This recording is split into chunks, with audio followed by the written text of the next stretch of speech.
welcome back. Let's try this shit again. If y'all can hear me in the chat, please give me a big old thumbs up and let me know. I shut everything down and back up again, and it says we're running with a strong signal. We'll see, won't we? If not, we're all going to complain. I'll just drop a whole template complaint letter and we'll all sign it. How dare they do this to us? No, no, no, no. We got things to talk about. Thank you, chat. Thank you all for being so patient with me at my swamp signal, as we call it. I appreciate you all so much for being patient and coming back for it. Hopefully, we can get this show on the road.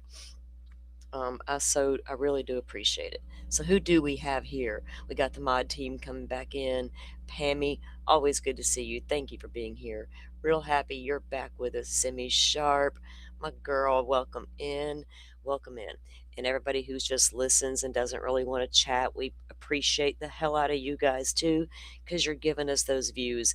And that helps get these shows into the algorithm. And I guess I don't say that enough around here. So I appreciate the listeners who are aware of that and do their part. Because right now, there's this big story out there that's been out there for 3 years that won't seem to go away. And it's causing a lot of problems. And apparently, for 3 years, the shows that were anti Koberger did this just dominated the algorithm.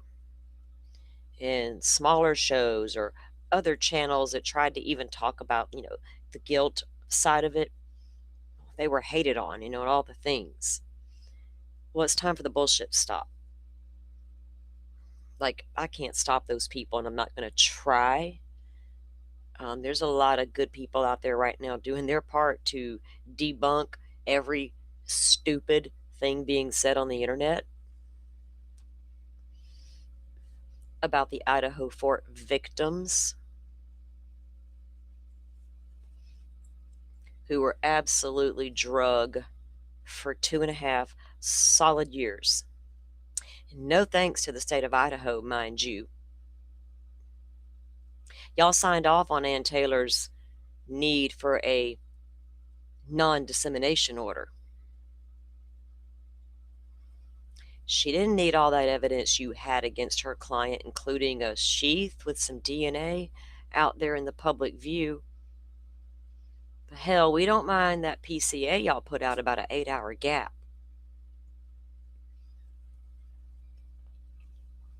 And we certainly didn't mind a broken-hearted father who wore his heart on his sleeve and just tried to unpack it in real time. And we won't even start about all the armchair sleuths along the way who reached out with, "We got the answer. We know who really killed your daughter." Everybody's got so much damn overwhelming evidence. This guy didn't do it, but yet nobody can present it, not even Ann Taylor. Rick Allen's evidence of a possibility of a wrongful conviction is all over the place. All over the place. I don't think Koberger was wrongfully convicted.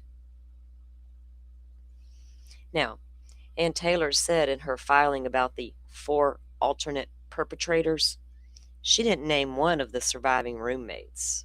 No, 3 people who knew the victims socially, and 1 who lived down the street. That's 4, because I can count, and I can critically think if there's known socially and 1 lives down the street, that's certainly not the damn roommates. So not even Ann Taylor believed it was one of the roommates. So who cleaned up the crime scene if it wasn't the roommates who really did it?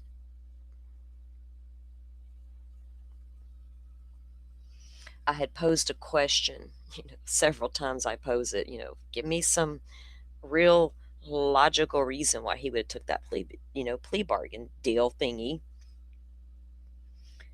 And I got all kinds of comments back, the legal system, wrongful convictions, trying to avoid the death penalty, blah, blah, blah, blah, blah. He's going to die in prison anyway. It's not death he was afraid of. It wasn't the means of death that he was afraid of. One person's comment struck me as, damn. And it said, I don't know. Maybe he was in love with the real killer. I couldn't help but giggle a little bit. It's the only way I can tie them together.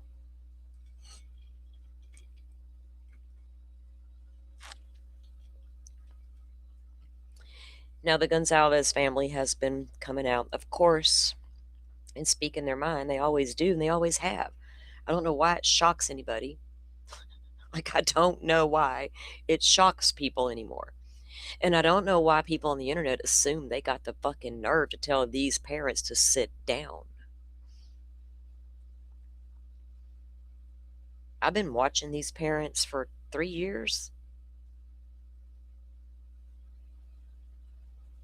I learned how they speak, how they put sentences together in words, and you got to kind of decipher them and calm them down a little bit. And they're both going 90 to nothing because they're just got, I get it. I fucking get it. And you got a very different family than you do over there at the Chapin household. Because she's totally calm and zen and finds her balance in a different way, right? They're very, very different. There's no right and there's no wrong way. And it's not my place to tell them which way is the right way because I'm stuck in the middle because I've been them. One thing is for sure.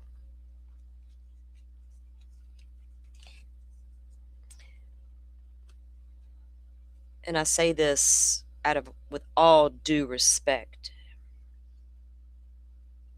I don't feel like, and I have never felt like this family has been able to even attempt to process losing a child.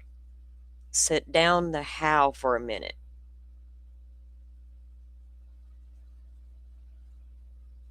That alone, right, is heavy. And I know they've been making posts. We're going to review one in a second, but there was also another post made. Really struck me and stood out to me again. It took me back to that statement she made, Christy Gonzalez, about how she looked out the window and could hear the people outside in the world carrying on with life, and how she just wanted it to stop for a moment because Kaylee wasn't there. And I felt that in my bones because I stood at that window before and I thought the same thing.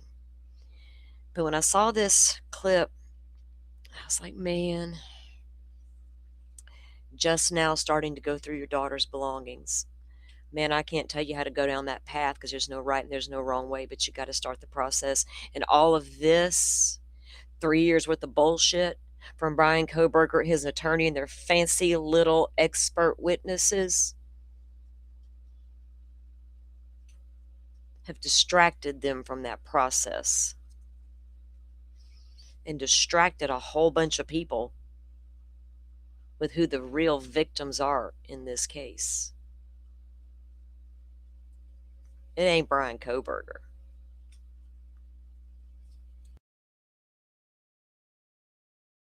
And I'm wondering if the Gonzalez family decides to do this live or whatever they end up doing, please bring out that Celebrite report you got in your hands because you absolutely got something. And I know Heather said she was going to give it to Olivia. Y'all are the only ones that really need it, truly. But if you're ready to set the record straight, you might want to dump that document on the world. Of course, they will take what they will want to from it and leave the rest behind. And that's okay. I'm sure the sky's purple if you walk outside right now and look hard enough, and you'll have a damn good reason why. I'm a little annoyed, just a little bit. I feel like people want you to feel some type of way about this and feel some type of way about that. It's like, don't. Big mistake, first of all, trying to tell me how to feel. I can see what's out there, and I will literally turn something on silent until the part comes on I need to evaluate, and I evaluate that and I go back to the side. I don't want to hear what people have to say about it until I look at it myself. We even try to do that here with you guys. We'll look at stuff, we'll talk about it, right? But I don't ever want to tell you how to feel. I can tell you we all have life experiences that we bring to the table so we can understand how people feel about things, and we can share experiences, right? And help each other get there. But you got those diehards that know it all, even how Amito Black works. And oh, for fuck's sake, Vivian, y'all, she ain't new to this game. Girl's been around for a hot fucking minute, and those of us Idaho 4 OGs have been well aware of her for a long time. Keep up the good work, ma'am. They out there calling her names and shit. Like, we are not grown-ups on the internet anymore. We will sit for 3 solid months and tear down a woman's looks. So one day if she harms herself, we can all be a part in that bullying, right? For fuck's sake, man. We, what are we doing on the internet anymore? Are we only here for drama and, the rabbit holes and the have you seen the screenshots? All that shit. Speaking of the Gonzalez family, right? I wondered, and I've wondered for a long time, because Kaylee was a big old fan of Olivia, True Chronicles of Olivia. I didn't know much about that girl, still don't. I've learned a little bit because she's got a YouTube channel. And I know they reached out to her in the very beginning of this case because, I guess, because Kaylee followed her. She kind of started doing some stuff, and then, they exploded into this big, huge TikTok thing, and suddenly Brian Koberger might not be the guy. I don't even know where that shit come from, but it did. I have a pretty good idea where it started, but it's whatever.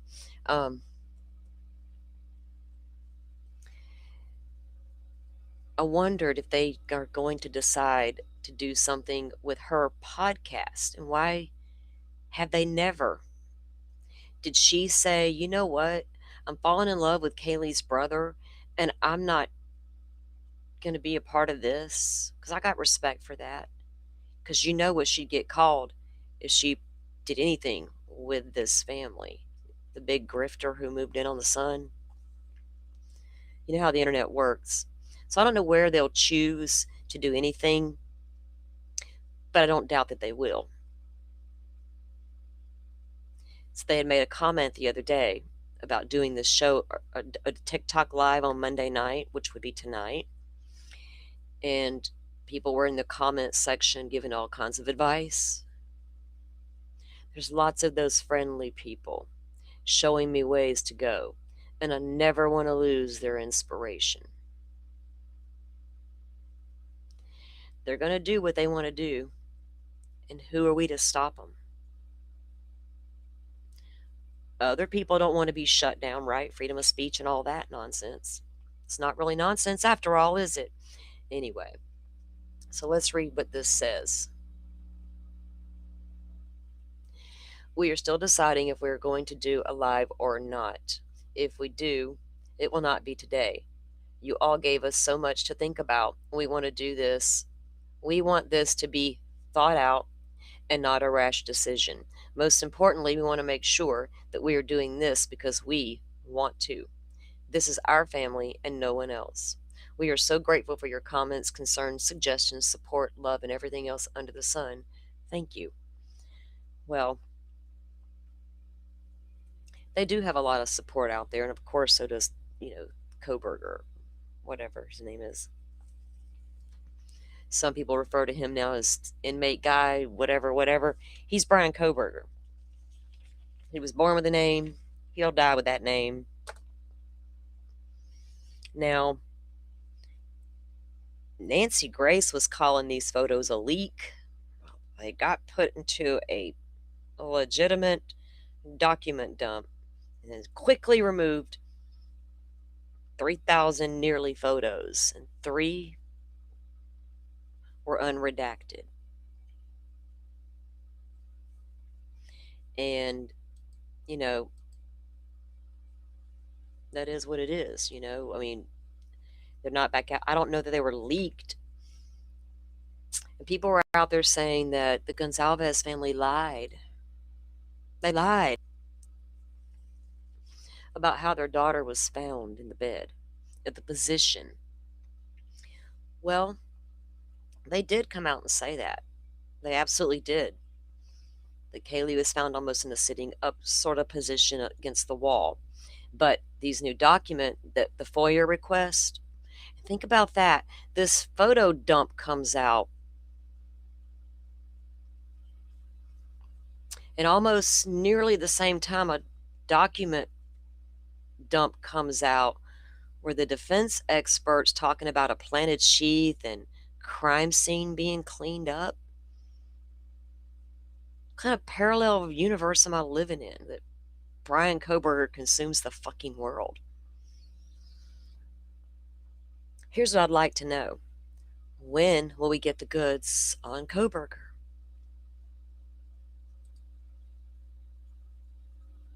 I have no idea what the Gonzalez family did with their money, and I don't care.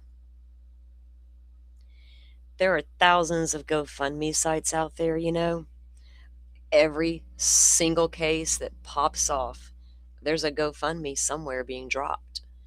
I don't drop them here personally.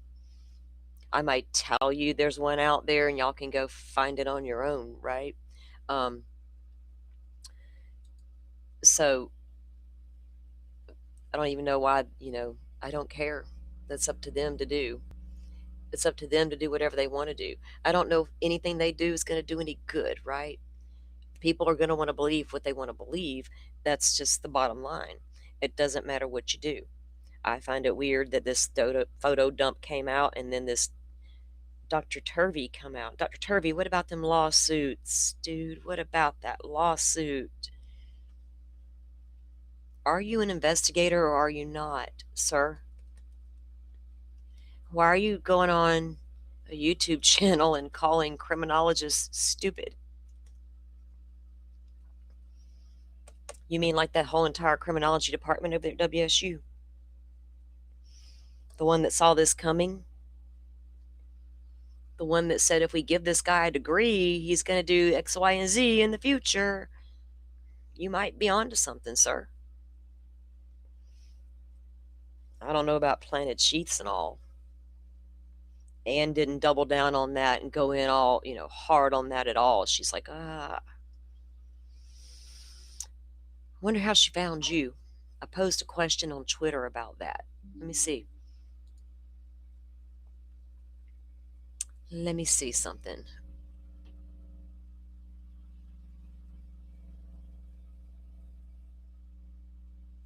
Okay. I knew if I tagged Andrea Burkhart, she would answer my question because that's just how she is. Miss Burkhart, thank you, ma'am, because you're real and you'll give a straight, solid answer and not no weird, standard, run of the mill what I expected to hear.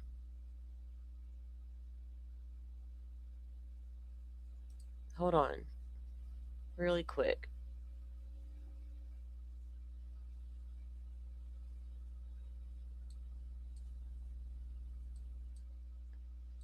What is this? Something I just. Oh, I have no idea what this is, but we're going to look at it.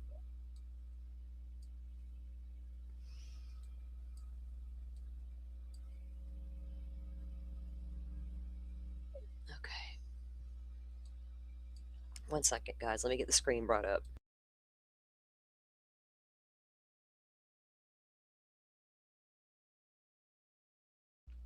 When we review this video I'm going to watch with you guys in a little bit, you'll see why I think that, well, not why I think, why I want to see that Celebrite report. Okay. Sarah Dish, would you post here on the X? Then I'll get back to my question that Andrea answered in a second.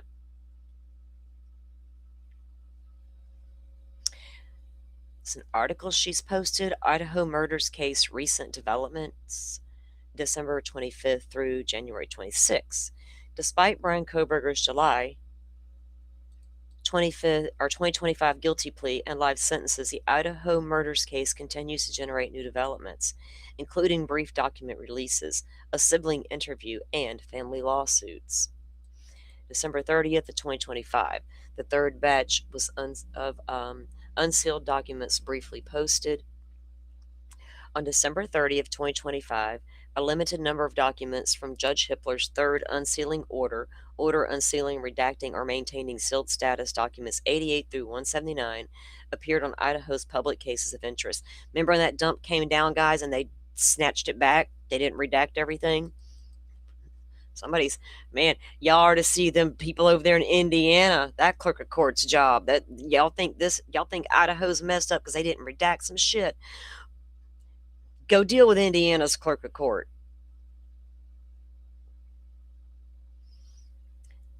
These include unredacted versions of forensic biology reports, motions related to jury questionnaires, and supplemental reports. Within hours, 14 of the 16 newly listed documents were removed from the public listing on the cases of interest page, as reported here. The remaining 2 documents related to the questionnaires were later removed, drawing online attention to the docket activity. Of course it did. As of January 26, 2026, the documents have not been reposted officially. No, they have not.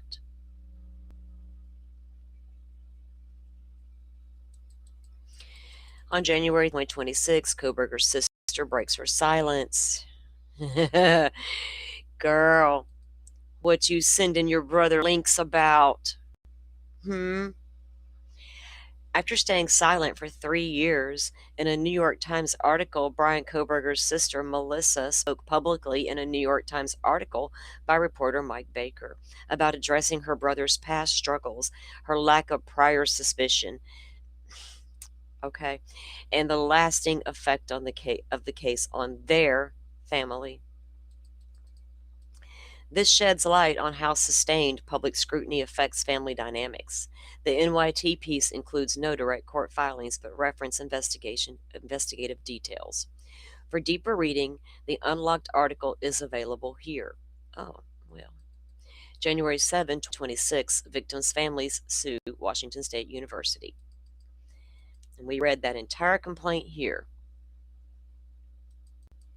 The complaint was filed in Skagit County Superior Court alleges that WSU failed to act on repeated student complaints regarding Kohberger's behavior. And if everything in that document's true, they failed in a real big way. But no, we're not going to blame that poor college for what that guy did. We could just ignore all the people who said he would. All those criminologists that said he would do it in the future. We're escorting girls to their cars and leaving office doors open and writing disciplinary orders up. Nothing to see here. Lingering outside girls' houses, peeking in the windows and shit. In August of 2025, KTVB became the first news outlet to publish a limited number of redacted images from the victims' bedrooms. After the city of Moscow released hundreds of crime scene photographs in response to a public records request, Karen Laramie, the mother of victim Madison Mogan, filed a petition for a temporary restraining order. She was later joined by Ethan Chapin's parents, Stacy and Jim, along with his sister Maisie. Okay, well, we knew all that. On Tuesday morning, January 20th, ISP released the 4th batch of photos on its website. Shortly afterwards, the Gonzalez family addressed the issue on their Facebook page, and they did. Now, even in the Nancy Grace interview, they said Olivia got the call that they were going to go out, but then boom, they were out.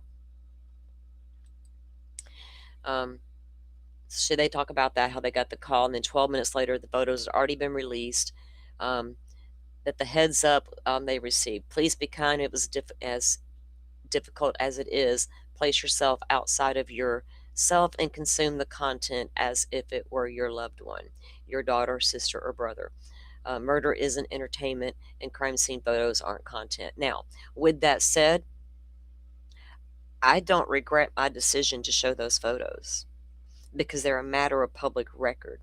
And by looking at I didn't need to see bodies. I don't need to see the body placement to know to get what was happening.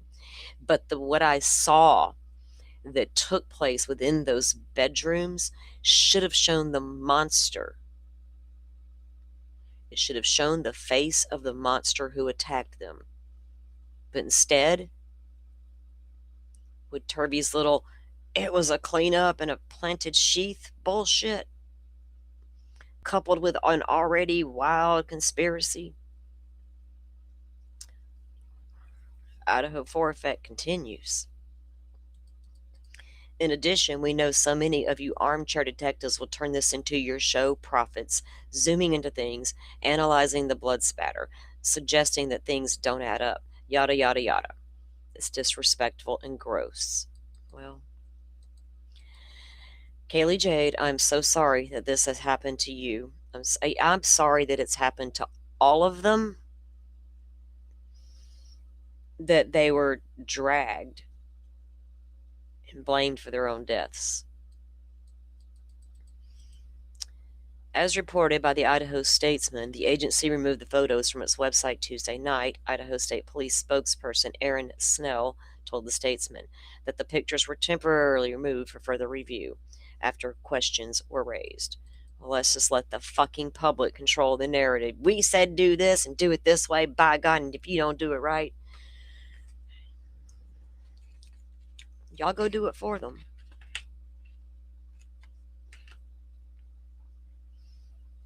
Seems to be a lot of people out there with all the answers. Hell, y'all's in the wrong line of business.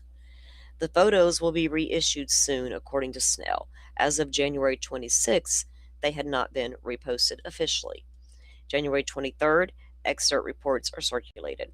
Previously unreleased expert reports began circulating publicly. These documents include Exhibits S1 through S13, filed on March 3rd, and we went through that whole document as well.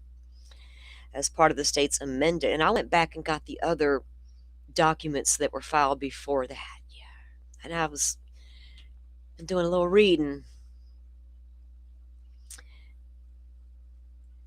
As part of the state's amended supplemental response to discovery regarding expert testimony, the documents detail forensic observations and crime scene descriptions related to the case. And they kind of go through it there again with that document. We all know that Turby's little report was in there. While the criminal case has concluded, public attention remains focused on related developments. And that was the end of that. So that was a rundown of what's been going on in the past minute. Let me see if I can find where Andrea answered my question. I ain't paying Elon to get verified. He can suck it. Okay, so my question was, I have a question for the lawyers. Hopefully at least one will be willing to comment. I'd like to understand how attorneys choose their experts that might testify for the defense or prosecution. A database you access, word of mouth, or do they solicit? And I asked Andrea, I tagged her. She says there are many layers. Groups like NACDL and similar defense organizations will have databases of experts. I'm not at all that sure how they're vetted. Interesting. Not sure how they're vetted though from these databases. Turvey shows up in one of these databases, by the way. So the second level is looking for professional referrals. Yeah, he's got some of those in crime scene reconstruction, sometimes with very specific specialties. You just may need to research the topic and reach out to some of the academics or researchers in that area to try to find someone willing to consult. Ultimately, finding an expert is a networking issue, so the more networks you search, the better. Now, who else claims they work in that expert type of field besides Turvey and these mental health experts has been evaluating Koberger's whatever he's got? Dr. John falls into my mind. Like, boom, right there. Expert testimonies. How many, how much does our criminal justice system rely on experts who aren't experts in law, but they're expert in this, that, and the other?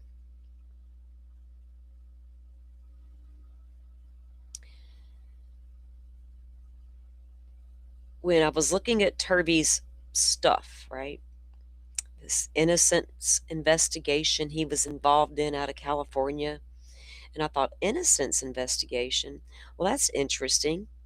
If he's all in on something like that, too bad Koberger don't have something like that for a guy who thought the crime scene was staged and cleaned up and a sheath was planted.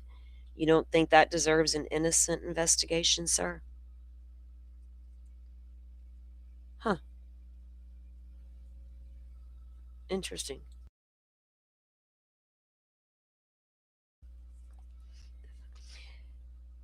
And they want to sit there and say, Koberger has these mental health issues, the spectrum, and all that.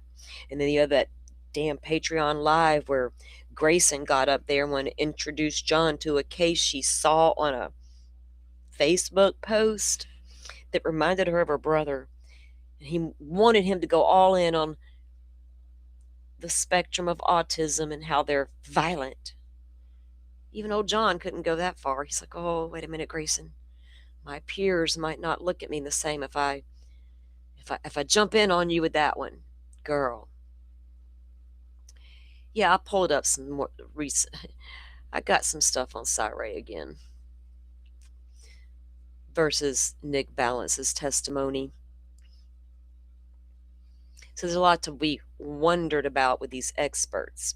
So when you look at these photo dumps and people or like true crimers who aren't out here trying to grift, like that is I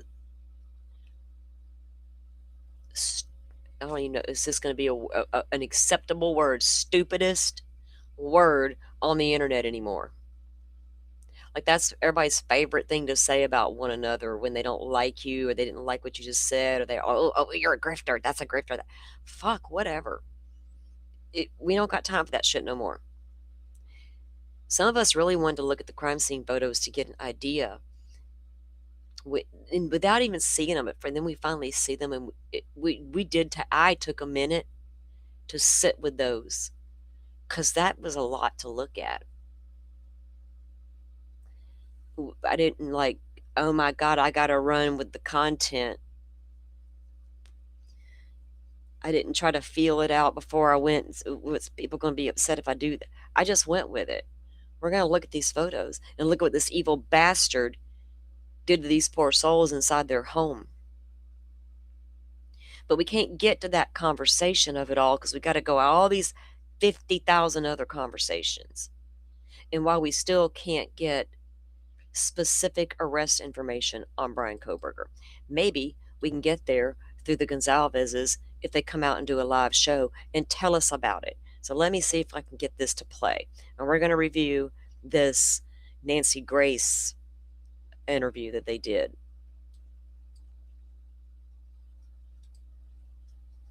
Let me get it set up here. And honestly, y'all can feel how you want to feel about Nancy Grace, Ashley Banfield, and Jeanette Levy, whoever. You watch who y'all like and who don't watch who you don't like, right? I watch for the interviews. I don't watch for the people hosting the shows. There's a lot of hosts that I may not agree with on a lot of things, but if the subject and the guest are what I'm looking for, can we all just that's how we get past the misinformation and the big bad media. That's how we make up our own minds. All right, let me get this set up real quick.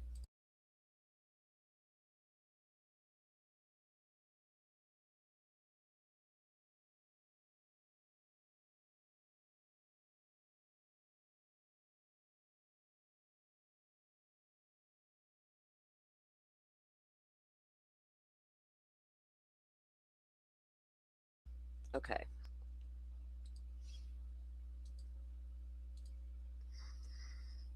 Let me unmute it. All right, here we go.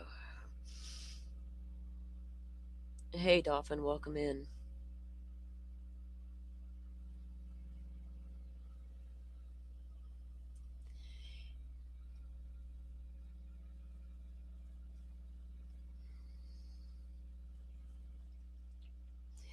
Well, a lot of attorneys will do that, right, Dolphin? They'll look out for similar cases.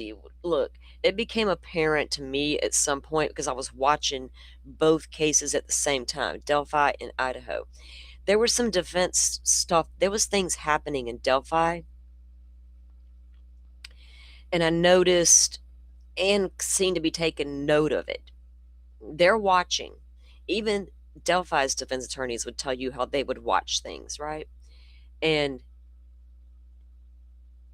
when I continued to try to point out that Lori Vallow's death penalty was removed in Idaho because prosecutorial misconduct, failure to disclose to the defense, lo and behold, Ann Taylor started citing it left and right in her fucking documents, right? They're going to find the people. You're going to find the right one. You don't want your attorney, if you're the defense or the prosecution, do you want your expert to come out there and say, well, we agree with the other side? The knife sheath. Joining me right now, two very special guests, the parents of the beautiful Kelly Gonsalves. Thank you to both of you for being with us. It means so much that at this moment, when you are under siege again, that you take time to be with us tonight. So, thank you.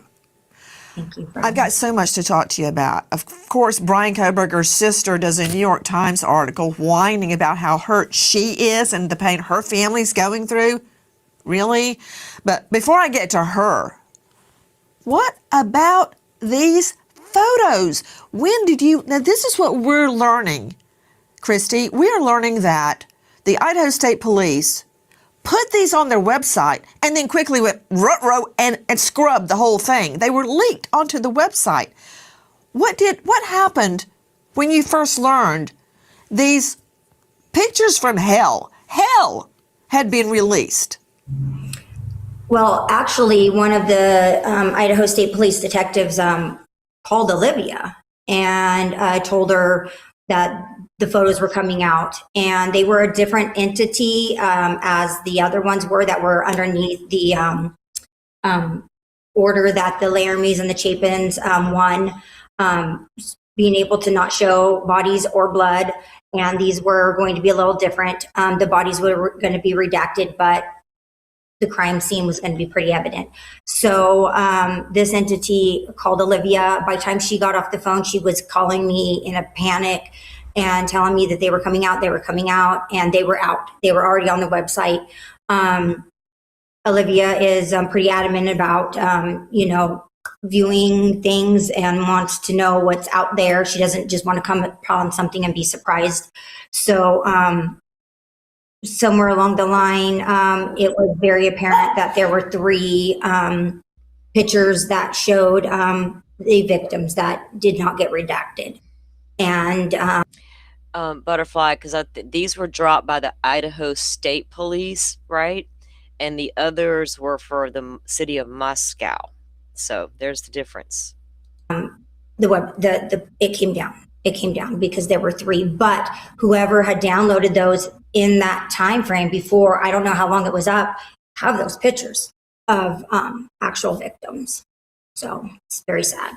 Yeah, this whole thing has turned into a profit making like enterprise. The day before, they told us that because somebody complained that did FOIA requests that the families were getting the photos at the same time, we no longer get the photos. We don't get Um, somebody complained about their FOIA request not being honored before the Gonzalez family gets it. So the city, whoever, the whole entire state, whatever, said, okay, why are we hearing this word salad? And why is that even happening? Who cares what the person who filed the FOIA request thinks if this family gets them a half hour before they got them? Or what are we doing? any of the discovery from these images or anything that's been a FOIA request. They get it first, and then we can get it after Oh boy, we know somebody's been hot and heavy on those FOIA requests. They have not fucking let up. them. Did you see a photo with the students? I'm trying to choose my words carefully, but I don't have another way to say it. Did you see photos, crime scene photos, horrific, bloody crime scene photos with the victims' bodies in the photos? Did you see that? Unfortunately, yes. Yeah, Nancy's playing both sides of the fence here because in any other case, Nancy would have absolutely showed some of those photos. She plopped a fucking desk down outside of your daughter's house, man. A whole ass desk in the snow. I remember. But I've been rolling with Nancy since 1990 something. Casey Anthony, 2.5, 3 fucking solid years, right, Nancy? Right, Nancy? I don't understand why they can't ever do the right thing, Steve. They did not take this case to trial. They did not find out the truth. This was a death penalty case. If we're going to have the death penalty, this is it. They took a weak plea. We never learned the whole truth. They wouldn't do the right thing. And now this, they are buckling under to a FOIA request. But they don't even have the courtesy to give it to you first. When do they pick and choose when to follow the law? Well, Yeah. just to the other family that ever goes through a case like this, just know they're gonna lie to you. They're gonna tell you in your weakest moment that if you just want to make it go away, just go along with the plea, just go along and all this stuff will go away. And I had legal counsel and they were like, that's not going to go away, Steve. They're just lying to these families, trying to divide them so that they can get at least somebody to agree with what they're doing. And then that's all they need. Even though there's 4 victims and you can get a death penalty for 1, they wanted to break us apart to help their narrative. And we're still dealing with it. We're still dealing with it right now. Well, I've got to tell you something, Mr. and Mrs. Gonsalves. After my fiance was murdered, of course, I was a witness at the trial. And I remember coming down off the witness stand. I had never been in a courtroom. I didn't know anything about the justice system at all. When I came off the witness stand, it was way high up by the judge's head. I came down, then there was a landing. Then there were more steps to come down. And I walked out and I looked over and I saw Keith's bloody shirt. And I was just a young girl, but I will never forget that moment. I had not seen it. I didn't know about it. I knew what he was wearing that morning when he left. It was a denim shirt to go to his job at a construction site. But I had not did not see any of the evidence until I saw that, his bloody clothes lying on the counsel table. Did they do, Nancy? Everybody realizes if Koberger hadn't have said, I did it and took a plea deal to avoid the death penalty, there would have been a whole trial and they would have seen the evidence. So we got to stop that. Pretend like we would never have seen it. I understand that's probably heartbreaking, right? And I could not imagine. But let's pretend that's not what happens in court. They was going to bring in a box to put a knife in and pass around to the jury, or the sheath in. We're not really sure what was going to go in the box yet. Sharp objects the jurors wouldn't cut themselves. We don't fucking know if it was an example knife or what. And that one moment has crystallized in my mind after all these years. So I don't know how you can even close your eyes and go to sleep at night after you've seen the crime scene photos that were leaked and then scrubbed on the police site. What did that do to you, Christy? So, I chose to look very quickly. Unfortunately, sometimes it just gets me. Other times I'm no, but I was like, I gotta, and I did not look at a lot. I did not look, for long. I pretty much was out of there like quickly, but it's hard to unsee. And I knew that. I knew it would happen. What about it, Steve? I haven't seen very many. On the ones that I've seen are just ones that my family wanted me to comment on if it was as bad as, basically showing me, like, seeing the victims in body bags, things that they're not entertainment. I mean, they're for investigations. They're and if you're not going to have a trial, you really don't have the same investigation at that point. It's not a need to know. It's not the community, and you're not having a jury. So it's kind of frustrating that we're still dealing with it. And we get a lot of heat over this because people say you guys are no different. It is very common for crime scene photos to come out. I get that. I understand that. I feel bad for those families that their loved ones are out there and this has happened. But I just feel like times are changing, and what people do with those photos nowadays is what the real problem is. Blow them up on social media and analyze them and talk about it. Yeah, we did and we will. But I also remember all the photos I got sent in my damn TikTok DMs of blobs and blurbs that didn't make no damn sense, telling me that was the murder in action. So there's that.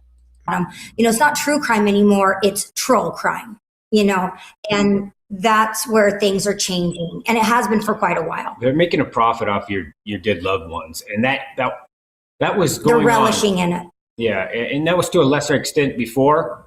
But actually, I'm pretty sure the only ones making money, and probably that's the biggest tragedy of all, the ones who are making money off of this case are the pro burgers. I guarantee it.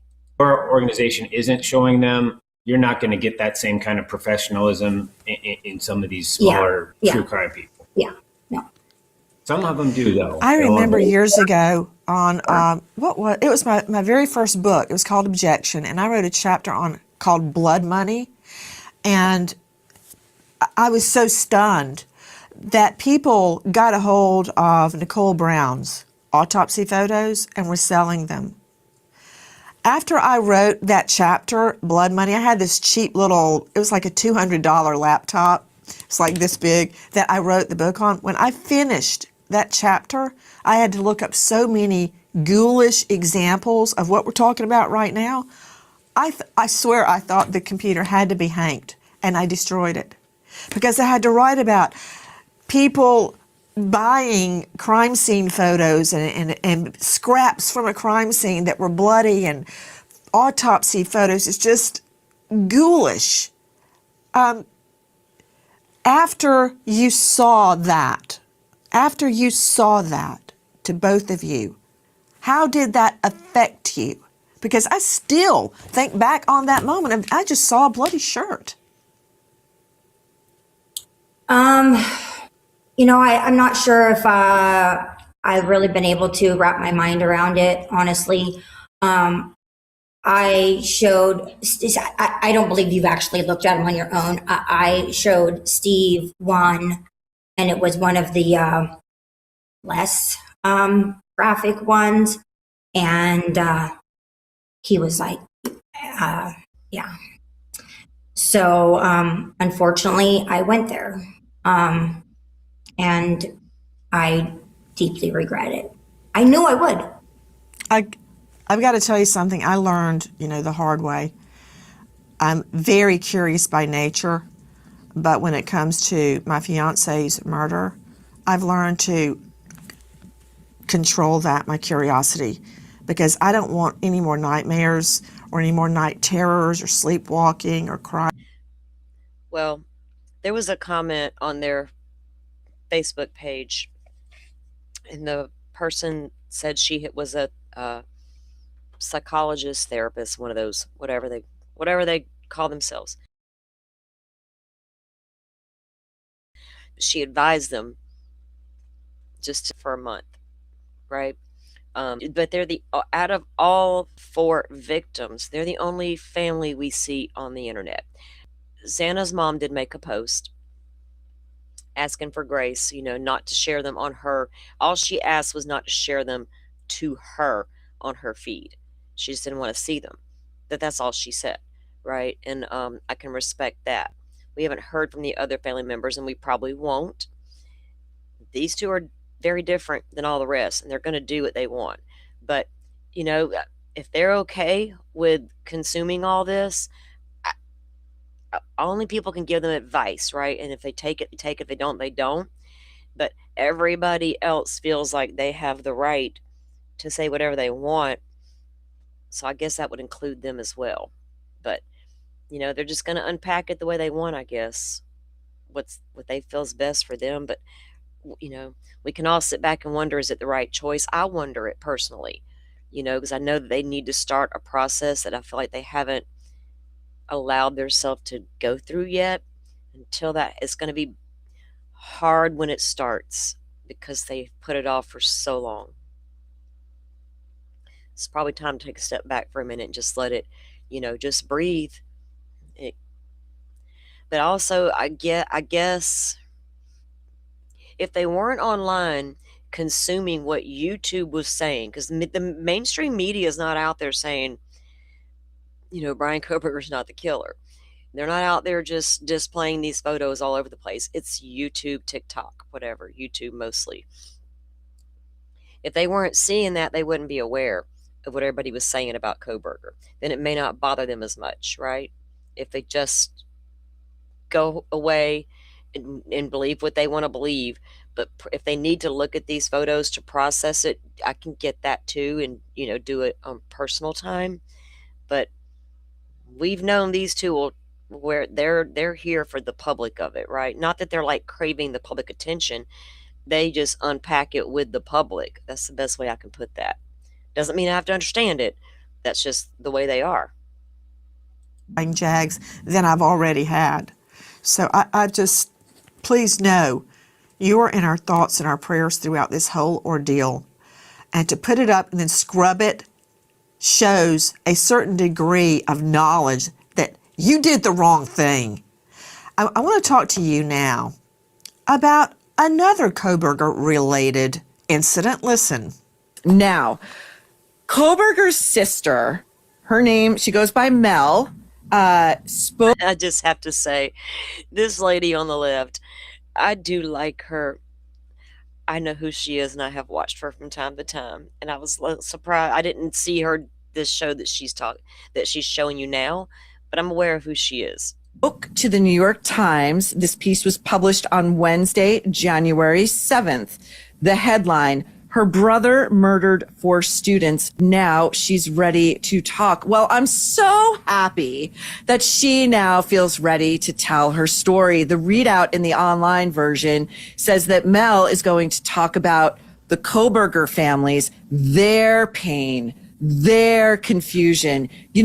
This thing happened the blink of an eye ago. And this piece is such a piece of journalistic malpractice. The interviewer, the guy's name is Mike Baker. He he either does not know nor does he care to read in to the details of this case. But instead, we've got crap like this in the New York Times. Feel sorry for me. My brother is a homicidal maniac who snuffed out 4 young lives and seemed to enjoy doing it. And it looks like my mom was an accessory after the fact, just my opinion. But hey, we just want Oh, snap, mine too. to re-enter polite society. Please, won't you help us? And the New York Times says, sure, why not? That is our friend, Maureen Callahan, from her podcast, The Nerve. And boy, she hit the nail on the head. Really? Mel is whining to the New York Times, and they're printing their puff piece about her pain and her family's pain? Okay, that's the time to keep your pie hole shut. Right there. I would like your response to Kohberger's family whining about their pain. I think it's just odd that that's their first time they've chosen to speak out. Apparently they stand behind him, whether they believe the truth or not, but they've never spoken out for his innocence. They've never gone out there and said, my brother's innocent. He didn't do this. He would never do such a thing. But they come out and, say, we're in this terrible situation. Our family is hurting and whatnot. And I don't doubt that their family is having some sort of confusion, pain. I don't. I'm sure that they are. It doesn't even compare. But it does not compare at all. They could still talk to him. They could write to him. They could go visit him. He's still breathing. My kids would be, if one of my kids did something like this, they would be dead to our family. We would not be supporting them, that we would not be. I tell all my kids, if you do something that atrocious, even like something like that, where you overly go over somebody else as well, you're done. This family, we would never put up with that. And we're talking about an individual who's got like $30,000. So you gotta stand up and say the person's wrong, and then remove your support. Otherwise, you're condoning what he did, and you're embracing it, and you're rewarding him for that behavior. And that's why society has people like this, and we will continue to have people like this, because we haven't just cut the rope and said, you're done, you're dead, you're dead. Even though you're alive, you're dead to us.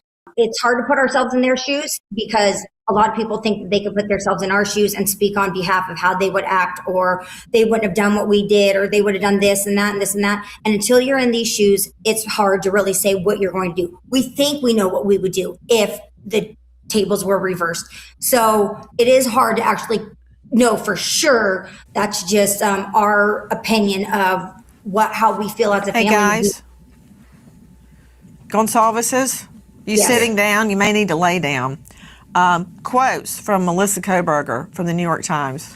Brace yourself. I've always been a person who has spoken up for what was right. Okay, just right there. Screeching stop. If I ever had a reason to believe my brother did anything, I would have turned him in. Okay. It's confusing, it's painful, it's like being victimized but not really being a victim. Okay? You're not a victim. You're not a victim, Melissa Kohberger. The idea is making me so emotional, I can barely speak to you about it. It's human nature to be curious about darker things. That's how we keep ourselves safe. I think we should try to come together for a true crime culture. What? Come together for a true crime culture? Now wait. We're all so proud of him because he had overcome so much. And look at that face. He got to continue to control his narrative by walking in there and saying, last hour, I take a plea. You can't torture my mommy on that witness stand. It was a heart surrounded by vibrant colors that I had drawn for Brian, even if I could not be there in person. Okay, I stand up for what is right. She actually said that, Christy. She said that. Yeah, I find it very hard to believe that she doesn't know the truth unless. Okay. Now, pay attention to what they're going to be saying. In that situation that they are in, they just have a mental block that will not allow them to accept what he did.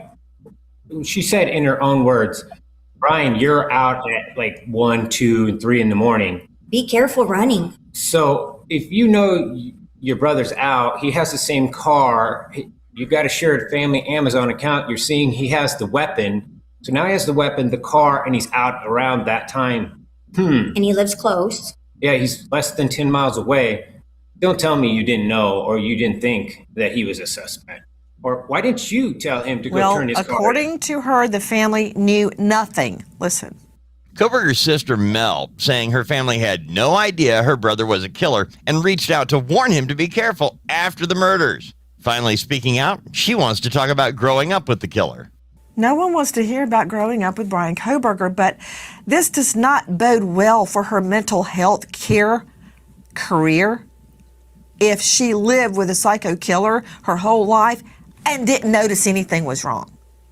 Okay, joining me right now, Dr. Bethany Marshall. Okay, that was not the part I was thinking. Let me fast forward through Dr. Bethany and go back to the beginning of this. And this is where we pay attention to what they're saying.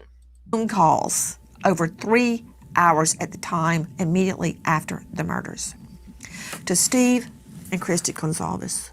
You want me to believe she knew nothing? And as a sister is saying to the New York Times, we had no idea. Really? What were they talking about? Have you thought about this? Oh, yeah. We know more than just that. We know from some of the stuff they pulled from his phone. She sent him links to the story. So Not that. Some of the stuff they pulled from his phone, she sent him links to the story. That same day, but shortly after. Yeah, shortly after. Not that same day, but shortly after. I'll let it play again. So yeah. And we know about they gave the bolo out on the car, and then just within a day or two, they start booking a flight to go get him. Within a day or two of the bolo for the car, the flight is booked to go and get him. Then what happens? And then he wasn't coming back with that car. That whole trip to Pennsylvania was to get rid of evidence, his car. Now, remember that filing? They were going to talk about the car dealership where he bought the car, and he was going to try to get rid of the car. Was he going to trade the car in on a different car? Mommy, I don't like this car after all. Well, Mama knew. They think there was a chance he could get away with it and just get a different car? Do they got evidence that was really going to take place? Apparently, there's something in the documents about the car, the dealership, selling the car. Now, do they know all this from his phone poll? How do they know all that? Do they have the phone data dumped from the Celebrite? Or are they being leaked more information? Kind of like when Kaylee's body was against the wall versus lying on the bed, head resting on Maddie. Was that misinformation they were given from a source? Sorry, my phone went to ringing. Was that misinformation that a source gave them early on? That doesn't mean they were lying. It means whoever was feeding them information, because somebody absolutely was. They were also feeding it to Dateline too. They were not getting everything perfectly right. Hold on 1 second, guys. Sorry.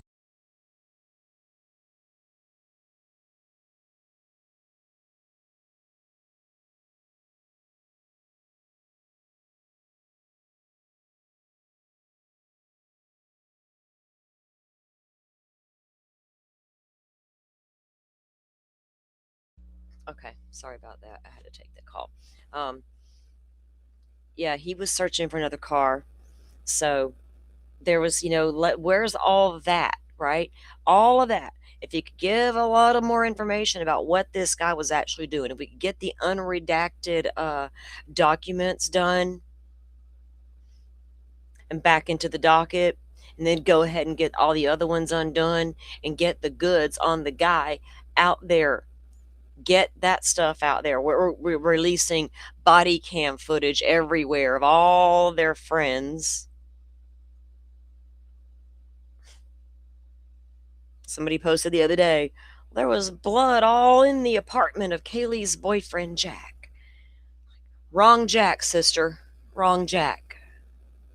And help him clean it. As soon as he pulled up to the house, Dad jumped out of the car, moved his car out, and put his in the garage. So yeah, there's more to that too, but there's only so much we can focus on and so much we can work on, but we're not fools. Yeah. And I mean, and we do know that he was wearing gloves inside the house almost the whole time. Matter of fact, when they went in to arrest him, he was indeed sitting at the kitchen table wearing gloves, sorting trash. Well, hallelujah, where's the body cam footage that shows that shit?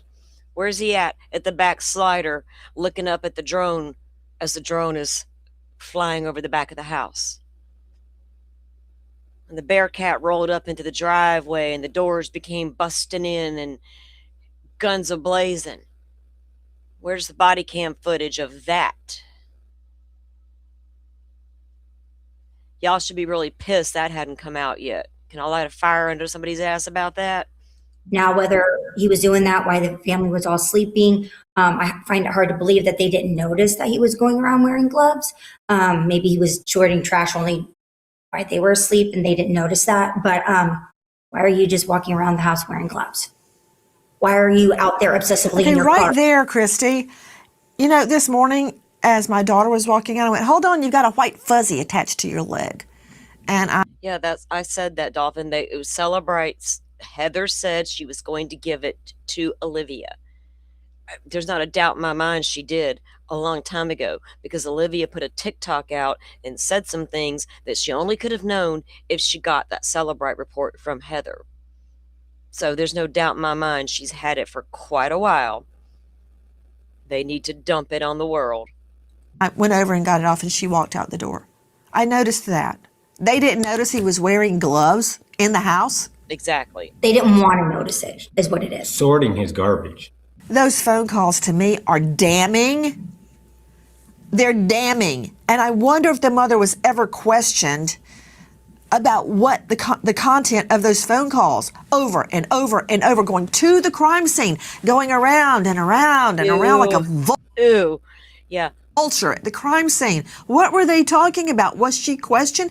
To the Gonsalves family, I beg you not to look at the photos any further. I beg you, because it's going to be up here the rest of your life.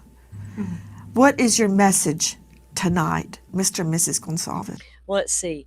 6:13 in the morning of November 13th, after the phone was offline from 2:54 a.m. until 4:48 a.m. It's back online now. 6:13 we call mother. 6:14 we call father. 6:17 we call mother again and talk for 36 whole minutes. 8:03 we call mother again and talk to 54 minutes or for 54 minutes while driving back toward Moscow, Idaho, near the crime scene. Why? Did it dawn on you my sheath could be on the ground? I need to go look. Mom, talk me through it. 9 a.m., you call mother again for 9 minutes.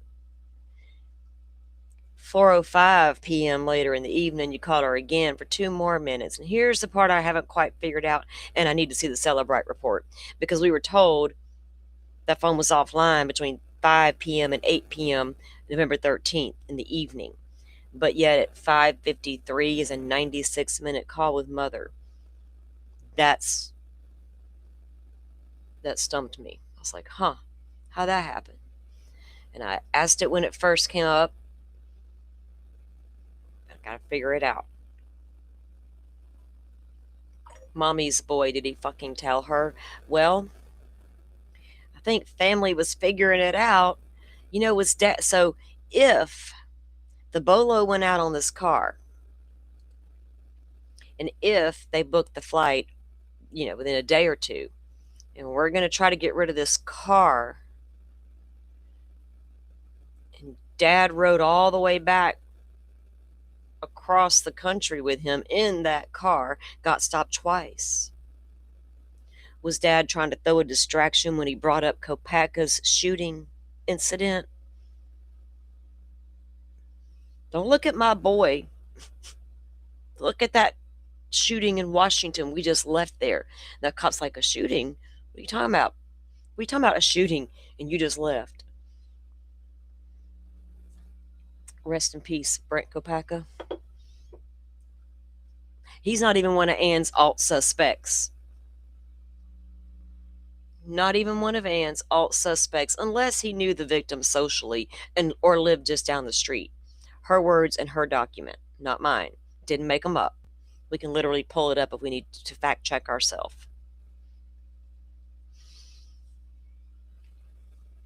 Because the facts are out there as we know them, right? Or am I supposed to tell myself, oh Lord, the big bad state, the big bad python's making up all this document stuff and it's all a big fat lie? I think a lot of it could be counteracted, and I don't know that it's going to make a difference. If they saw Brian Koberger's arrest video, would it make a difference? Probably not. If they saw the guy wearing gloves and they saw garbage on the table being separated, oh, that's just his ADHD. I got ADHD, but I have separate cans for separate things if I need it. I don't need to separate it and put it in little baggies and make sure it's all safe and sound.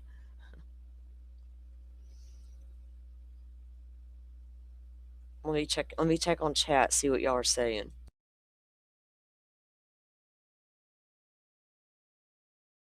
Hey, Forrest.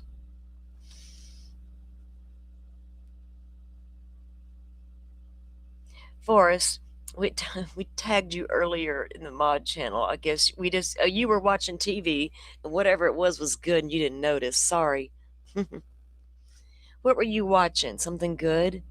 I hope I can find something good to watch when I go to bed and not a stupid rerun. So I've got a lot to talk about coming up about experts in the field because you know the people want to go all conspiracy theory. Why do we got a document batch full of photos that everybody's going crazy over? And we got a document talking about a cleanup and a sheath being planted all simultaneously? What? What's happening here? Why did that happen? But I've been digging in a couple of days to experts and expert testimony and these particular experts that do testify and where they come from. You're not going to seek out a expert you know is going to not agree with you, or you want to seek out the ones you know are out there that will look, or I don't know, are they willing to say things are what they aren't just to do it? Do we think Turvey honestly believed there was a cleanup and a staging?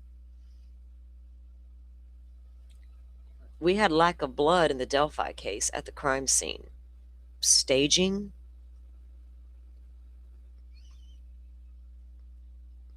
We have no weapon over there in Delphi either. And we got some weird expert testimony in that case as well, including one that didn't mind doing a Google search mid-trial to try to figure out why headphones would plug into Libby's phone. Hell, dude, I could Google search that for you. Hold my beer. That's the kind of experts we got on the witness stands. Was Turvey paid to agree with it, or does Turvey honestly think every case he stumbles upon is going to have a cleanup or evidence planted? I've done some digging into the stuff that guy's been a part of, and it's getting late, so I really don't want to dig into a lot of it, but oh boy, maybe in the morning we'll start doing that. We'll call it Turvey Part 1. Pammy, good night. I'm about to do the same. I'm going to chill out myself, bundle up, stay warm, all the things. Take care of yourself out there. So your defense witnesses all get paid, and your prosecutorial witnesses all get paid. Each side's usually allotted money for their expert witnesses. And sometimes those witnesses are challenged in court, like Cyree. Think about Ann's experts, right? got Turvey over here going all in, but gonna sue. I'm suing the sheriff's department because y'all said I wasn't a real investigator. Blah blah blah blah blah. We got that document too. I got Turvey's book. One of them. I do my homework around here. I try. Sometimes I go too far with it, and then I'll drive myself crazy and go like, "Girl, shut it down. Shut it down for a moment." So I've got some stuff. All right, let me see what chat's doing before we do go. Pammy, have a good night, sleep well, and stay warm. Yeah, Dolphin, we need to do a Sire wellness check. Where are you, sir? Where's Ann Taylor? Where's Turvey? None of them got an opinion or wants to do an interview. I'm probably not nowhere near big enough of a platform for these guys, and plus I got a foul mouth, so I'm probably not taken seriously. So they may not come on here, but yeah, where is he? When will Ann Taylor decide to come out and do an interview based on her experience as Brian Koberger's attorney? Will she wait like 5 or 10 years? Is she going to do a book? Ooh, I'm predicting it now. We got the Catherine Ramsland's deep dive in Koberger as we speak. I bet Ann's going to write a book. Why wouldn't she? It might take her 10 years, but it's coming. I mean, if you're an attorney and you defend one of the highest profile cases in America, right? When you retire, will you finally write the book, Anne? Will you finally give your first interview on your experience with the one and only Brian Christopher Koberger? That would be an awesome interview, and I would be honored to do it. I'd be so fair, so fair. And I would give her credit where credit is due, ma'am. Absolutely would. I don't got no problem doing that. You gave it a good try, ma'am. We'll go through each step of each phase. Why did you file this? What was your thought process behind it? And why did you change your mind later and not go back and revisit that? And why wasn't that what happened? We were so geared up to go to trial, right? All the way to the very end, damn near. What happened? And I can't stand it when people say, well, you know, he had to avoid the death penalty. Well, according to Anne, and Turvey, they had some pretty good reasonable doubt evidence to bring our way, or to the jury's way. So what happened? I'll die on the hill that mother happened. Okay, we'll end it with that. Mother happened. Do you think they would have called? Now, the prosecution said at one point didn't plan to call Koberger's family like in a certain way, but they were going to call them. What are you going to ask mother about this 96-minute phone call at 5:33 p.m.? What about that 54-minute 8:03 phone call? Would it be hearsay or firsthand knowledge because it was a direct conversation between the two? How would Anne combat that? She had a game plan for Dylan and the DoorDash lady. She had a big one for Dylan.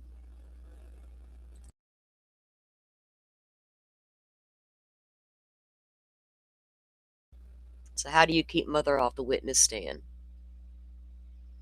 Oh, I know. I know. Okay.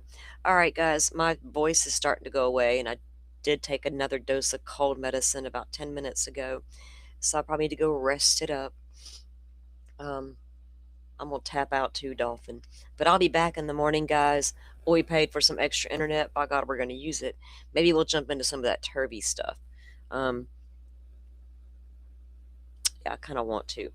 So anyway, we'll talk about a little bit of that and some other things, and we'll see if we have any other case updates out there. Well, Steve Fisher was coming in strong with some opinions on David's case, the Celeste Rivas murder investigation. I think everyone's baffled as to what the hell's going on there, right? What the hell? Anyway, we'll keep an eye out on those things as well and watch them. Y'all all have a good night. Y'all know what I say. Be safe on them YouTube streets. Put on your thinking cap, your tinfoil hats, whatever the hell. You keep your head warm. I don't know. Don't wear a balaclava though. You might be mistaken for an intruder. Y'all have a good one. We'll see you back here tomorrow. Thank you all for watching this here video. Please like and subscribe.